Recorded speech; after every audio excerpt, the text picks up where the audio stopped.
Hey duelists, James here. I'm quite late, but I've been eager to make this video for a long time now. I've been a TCG player since my early childhood, from Pokemon to Yu-Gi-Oh! And finally Magic the Gathering. That's why when Genshin Impact announced that they're adding a minigame that's a TCG, I was really excited to try it out. And I was not disappointed, so here we are now. Before I begin, a big thank you for everyone's support. And for those who are new, I'd like to invite you to subscribe to my channel.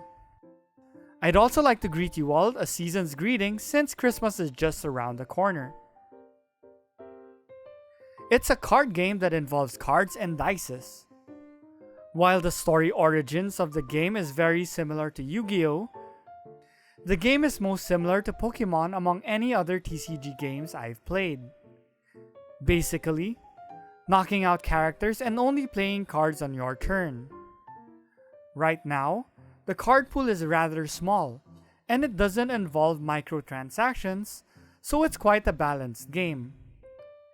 Deck building, understanding the game, and strategizing is very important. Since I'm late in releasing this video, I'll just talk about this as detailed but as quickly as possible. Let's first talk about how to play. Let's start off with the different card types. The most important are the 3 character cards since your strategy will revolve around them. Each character has 3 actions: 1 normal attack, an elemental skill, and an elemental burst. Using normal attack and elemental skills gives you 1 energy.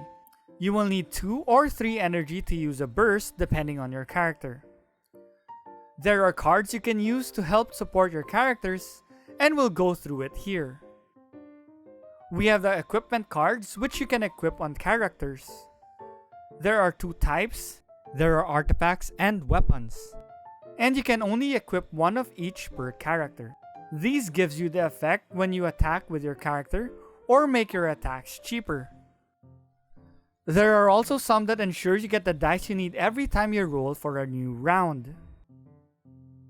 Next, we have support cards which you can play on the field. You can have up to 4 support cards at a time. These cards cost a little bit more than the other card type, but their effects last longer or even permanently. These cards can help make actions cheaper, heal your characters, and such. The last set of cards are called event cards, which you can play to support your character much like support cards, but they only last for the turn you play them. You start the first round by drawing 5 cards, which you have 1 chance to redraw any number of cards to replace the original ones. Which you have 1 chance to redraw any number of cards to replace the original ones. After you have your cards, you will be selecting your active character from among the 3 characters of your deck. I highly recommend that you select your active character based on the cards you've drawn, unless you have a set strategy for your deck. Each character has 10 hit points, and once they reach 0, then they are knocked out and then they can't be used anymore. You lose the game once all 3 of your characters have 0 HP, but likewise, you win the game once you bring all your opponent's characters to 0. Next, you will begin rolling 8 dice, which will be your currency to play cards and do certain actions. Each dice has each element in the game plus 1 that can be used for any element called the omni-element dice. If the dice you rolled isn't what you need, then you may also re-roll any number of them once. Try to remember your cards since it's not always important to have the right element for your characters, but rather having matching elements to play certain cards early. During the round, if you need a dice matching your active character, you can drag a card you don't need to the dice bar to swap the dice to the character's element. So let's begin with your turn. If you're playing against the NPCs, then you will always play first. During your turn, you can play any number of support cards or event cards as long as you have the required dice. There are 2 actions: attacking and switching your active character. Doing any of these ends your turn, so it's best to play your support and event cards before doing any actions. You may also end the round, but you may not be able to do anything until the round ends. The round ends once your opponent declares their round ends. If you are the first to declare it, you will be the first one starting the next round. Otherwise, it will be your opponent. Additional tip: you can see your opponent's remaining dice at the left side above the round turn button. You can use this as a guide on how you will play the cards and perform actions. Use your turns wisely by playing cards or doing actions that will damage your opponents, or positioning yourselves favorably for the next rounds. That's basically what Genius Invocation TCG is all about. Knocking out all your opponent's characters to win the game. Simple, right? But let's not forget, this is Genshin Impact, and the game has a mix of different reactions.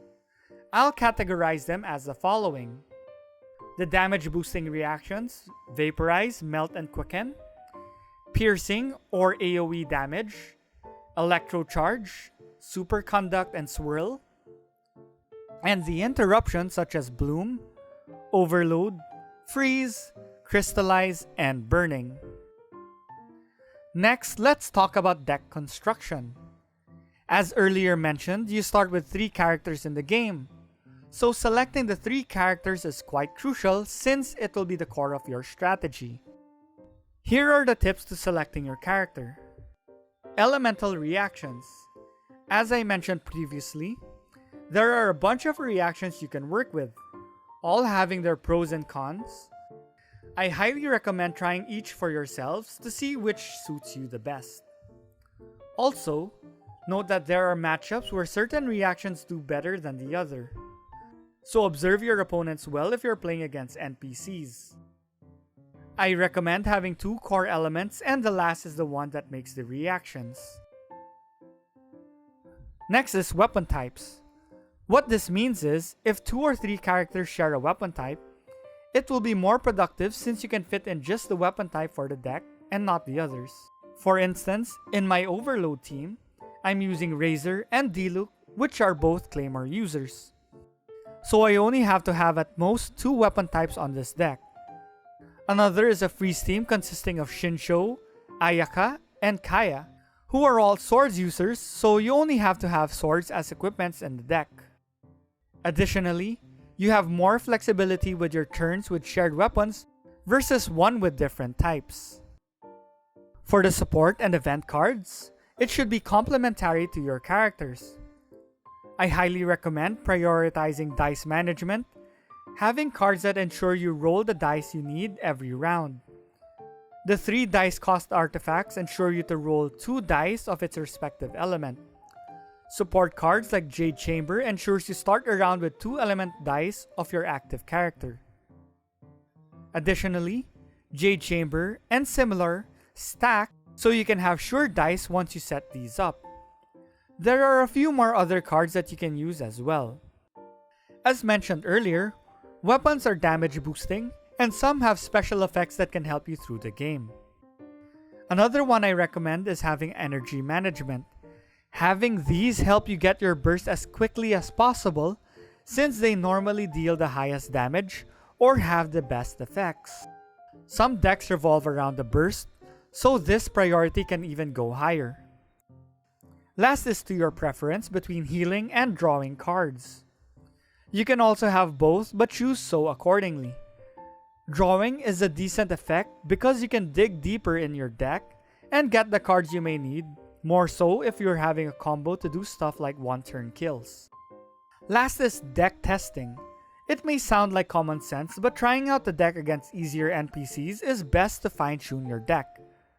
If you want to see my own decks, I'll be posting them soon on my channel. If you made it this far in the video, thank you for sticking around and for your support. If you like this video and want to see more, please let me know at the comments. Also, make sure to like, share, and subscribe to my channel. Catch you all next time.